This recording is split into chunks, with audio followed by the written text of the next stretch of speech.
안녕하세요. 몇 년 전 아주 놀라운 일이 저에게 일어나서 한번 사연을 써볼까 합니다. 저는 30대 후반의 남자이고 의사입니다. 오늘 들려드릴 이야기는 제가 의대를 다니는 동안 있었던 이야기인데요. 지금 생각해보면 정말 저에게 천사가 왔다 갔나 싶은 생각이 저절로 납니다. 우선 저는 시골에서 태어나고 자랐어요. 정말 건물 하나 없고 할머니, 할아버지들만 있는 주택만 있었죠. 저는 그곳에서 혼자만 어린아이였고 할머니, 할아버지들의 예쁨만 받고 살아가는 사람이었습니다. 동네 어르신들은 저를 다 알고 계셨고 저는 매일 재롱을 부리는 귀여운 소년이었죠. 학교도 하나밖에 없었는데 거기는 학급 수도 적었고 친구들도 많이 없어서 다 아는 사람들이었어요. 저는 한 번도 서울 같은 도시로 놀러를 가본 적이 없고 저희 동네를 벗어나면 낯선 곳에서 적응을 잘 못했기 때문에 항상 저희 동네 안에 있었습니다. 그런데 제가 한번 저희 동네를 드디어 벗어나야겠다 생각한 적이 있었어요. 제가 바로 의사를 꿈꾸기 시작하면서부터입니다.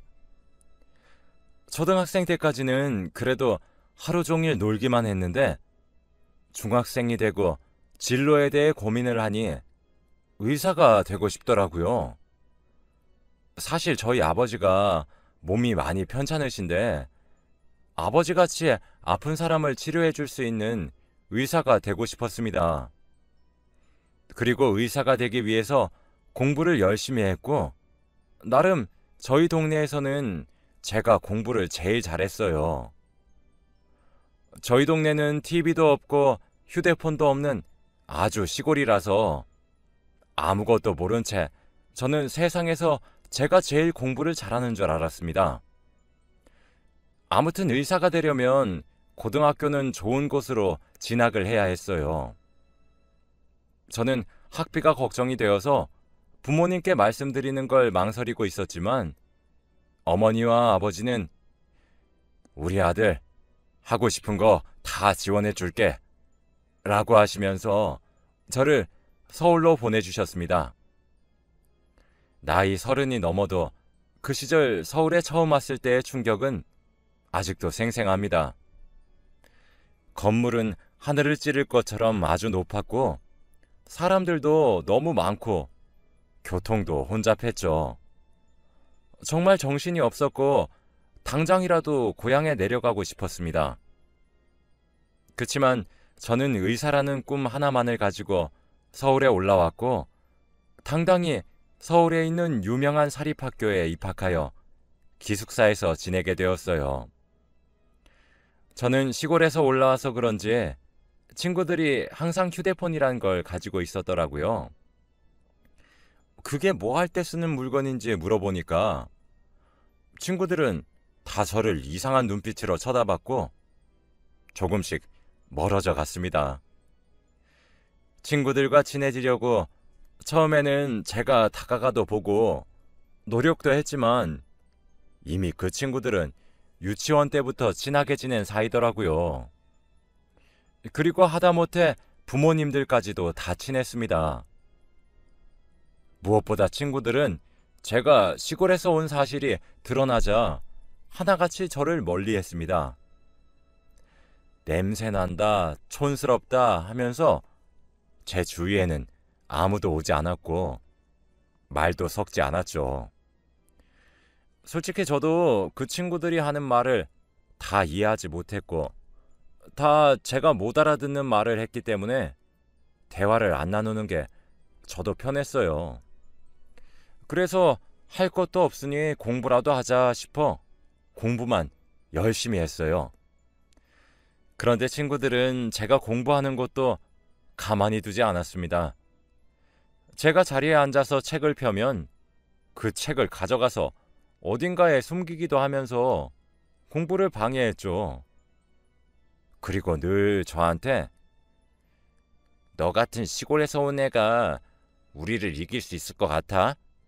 너 우리가 하루 종일 놀고 먹을 것 같지? 웃기지 마.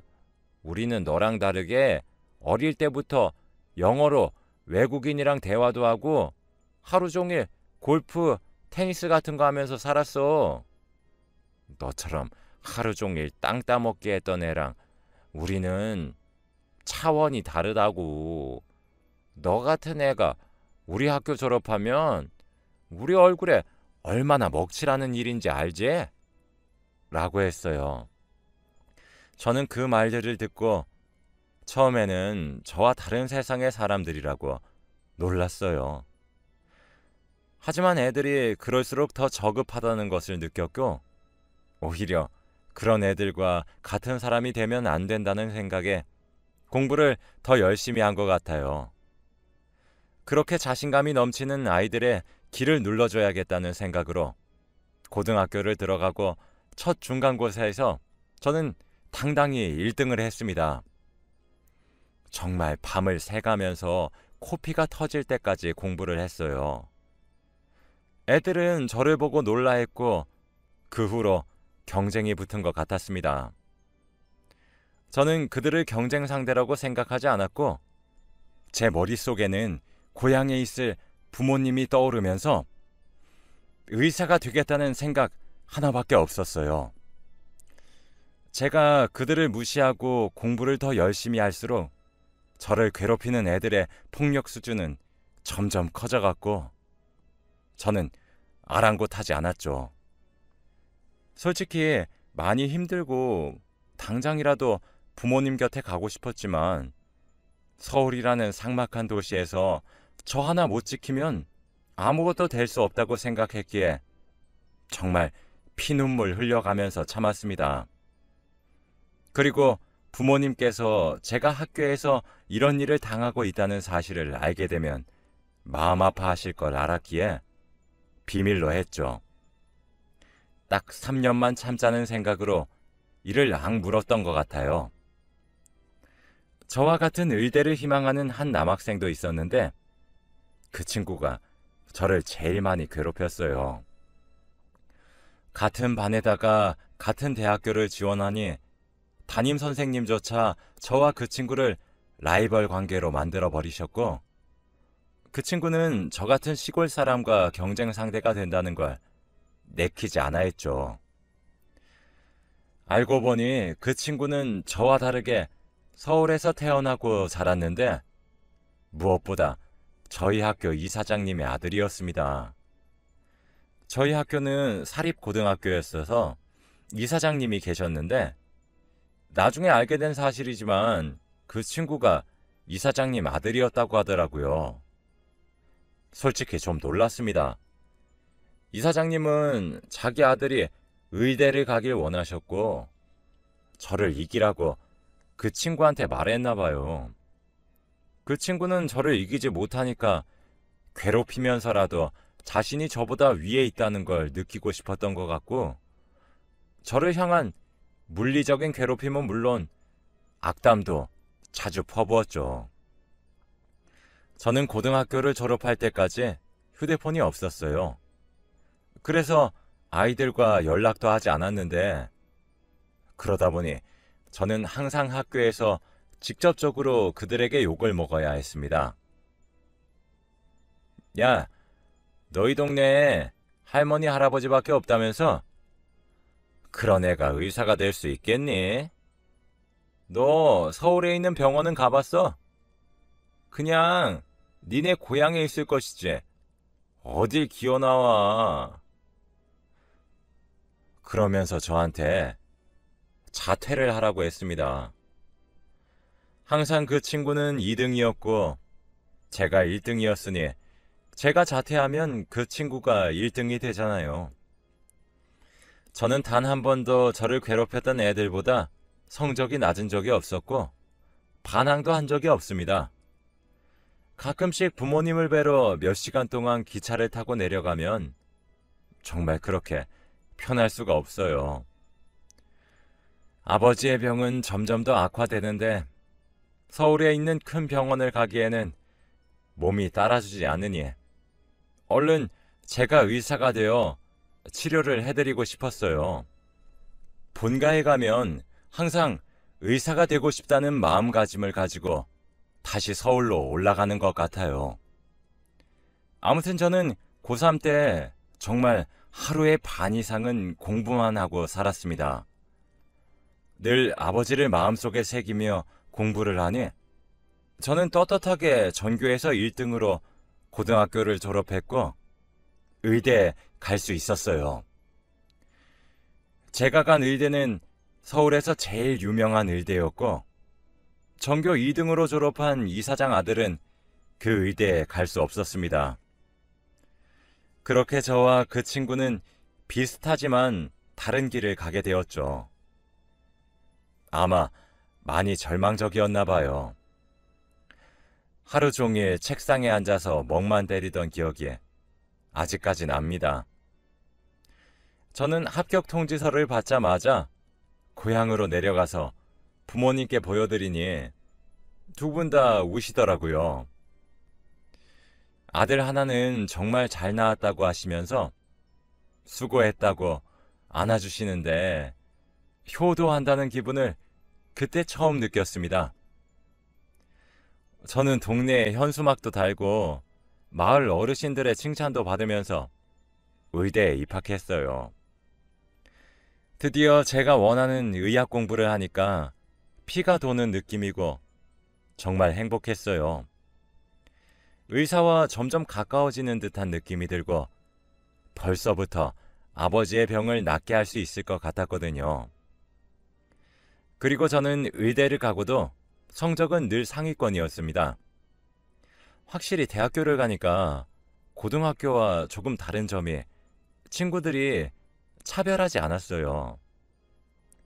시골에서 왔든 도시에서 왔든 다 똑같이 대우해줬고 저는 대학교에서 친구를 많이 사귀었죠. 그러면서 저는 마음이 조금 편해지고 취미생활도 즐긴 것 같아요. 대학생 시절 제 취미생활은 바로 낚시였습니다. 다들 주위에서 이런 취미를 가진 대학생은 처음이라고 하면서 놀라하지만 저는 어렸을 때 시골에서 자라서 그런지 낚시를 굉장히 많이 했어요. 그런데 서울은 낚시를 할 곳이 없기도 하고 고등학생 때는 그럴 여유도 없었죠. 이제 대학생이 되고 쉬는 날이면 섬에 가서 낚시를 하고 오기도 했습니다. 낚시를 하러 가면 아저씨들이 굉장히 많으셨고 어린 제가 낚시를 하니까 좋아하시더라고요. 그날도 어김없이 저는 늘 가던 섬에서 낚시를 하고 여유를 즐기고 있었습니다. 그곳에는 낚시를 하는 사람들이 굉장히 많았고 다 하나같이 풍경을 바라보며 낚시를 즐기고 있었죠. 그런데 그때 제 뒤에서 첨벙 하는 소리가 들리더라고요. 저는 처음에 바위 위에서 낚시를 하니까 뭐가 떨어졌나 보다 했는데 갑자기 사람들이 비명을 지르면서 으악이라고 하는 게 아니겠어요. 저는 놀라서 뒤를 쳐다보니 사람이 떨어졌다고 했습니다.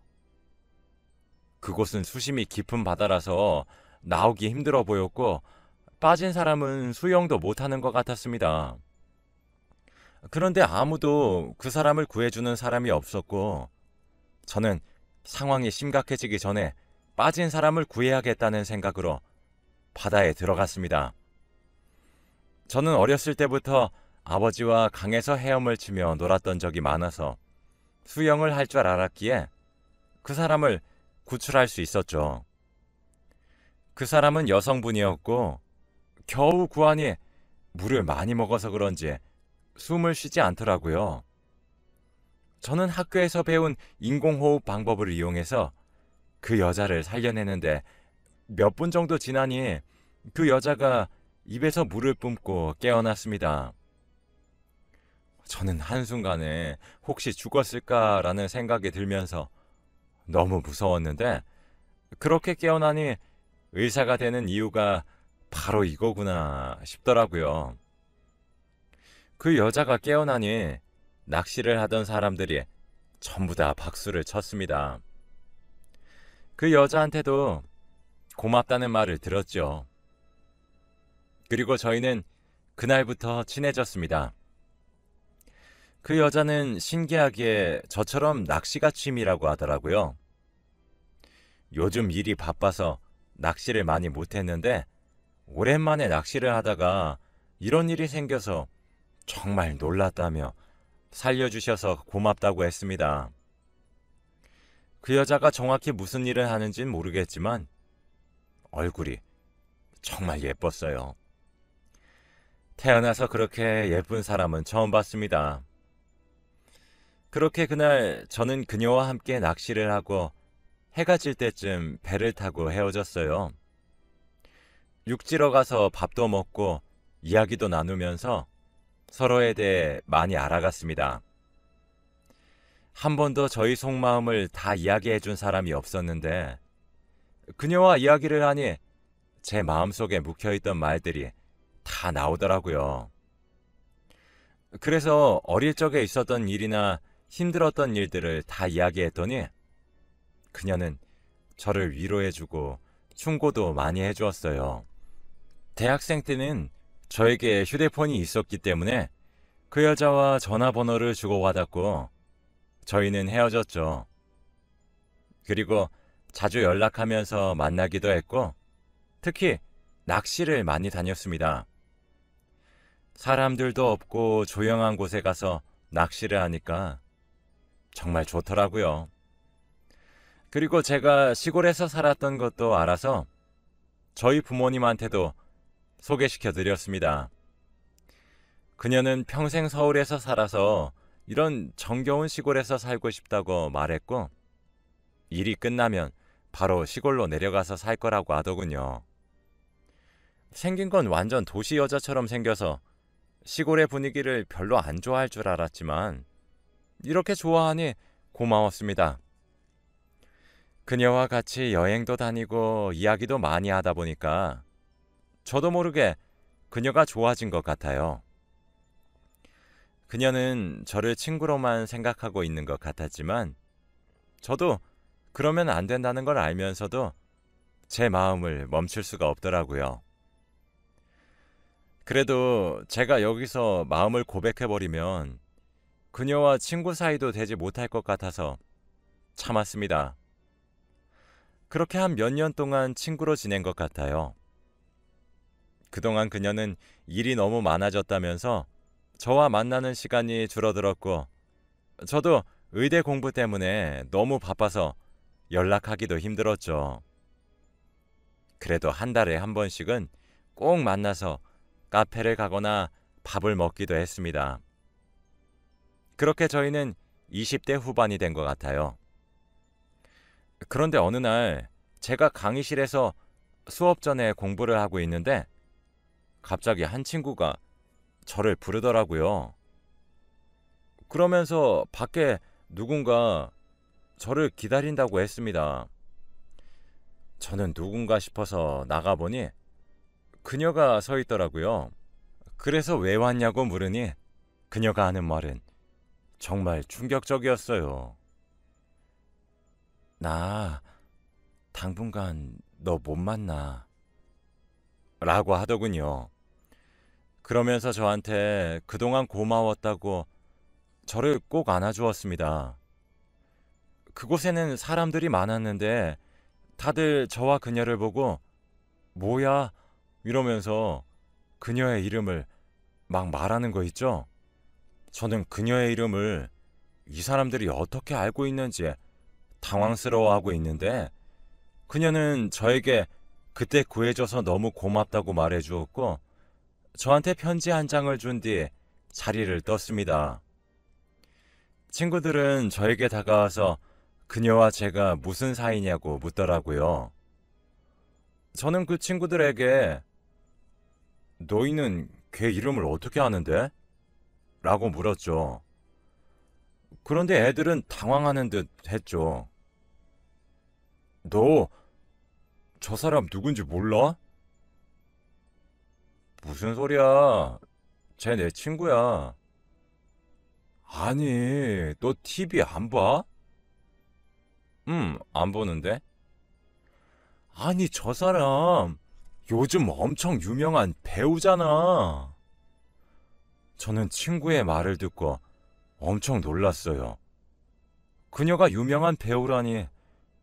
저는 TV도 보지 않고 드라마나 영화에 아무런 관심이 없어서 몰랐습니다. 제가 몇 년 동안 친하게 지내고 늘 낚시를 갔다가 밥을 먹고 카페에 갔던 그녀가 연예인이래요.